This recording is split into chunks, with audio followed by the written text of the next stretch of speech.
حضرت جابر بن عبداللہ رضی اللہ تعالی عنہما سے روایت ہے، انہوں نے فرمایا رسول اللہ صلی اللہ علیہ وسلم نے عید کے دن 2 مینڈے قربان کیے۔ جب انہیں قبلہ رخ کیا تو فرمایا میں نے یکسو ہو کر اپنا چہرہ اس اللہ کی طرف کر لیا جس نے آسمانوں اور زمینوں کو پیدا کیا، اور میں مشرکین میں سے نہیں۔ بے شک میری نماز، میری قربانی، میری زندگی اور میری موت اللہ کے لیے ہے جو سارے جہانوں کا مالک ہے، اس کا کوئی شریک نہیں۔ مجھے اسی بات کا حکم دیا گیا اور میں سب سے پہلا فرمانبردار ہوں۔ اے اللہ، یہ جانور تجھی سے ملا اور تیرے ہی لیے قربان کیا، محمد صلی اللہ علیہ وسلم اور ان کی امت کی طرف سے۔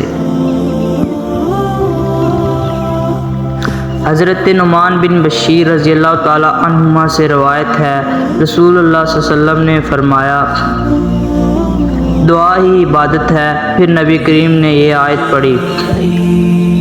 ترجمہ: اور تمہارے رب نے فرمایا مجھے پکارو، میں تمہاری پکار قبول کروں گا۔ حضرت عبداللہ بن مسعود رضی اللہ تعالی عنہ سے روایت ہے، نبی کریم صلی اللہ علیہ وآلہ وسلم فرمایا کرتے تھے اے اللہ، میں تجھی سے ہدایت، تقوی، پاک دامنی اور استغاثہ کا سوال کرتا ہوں۔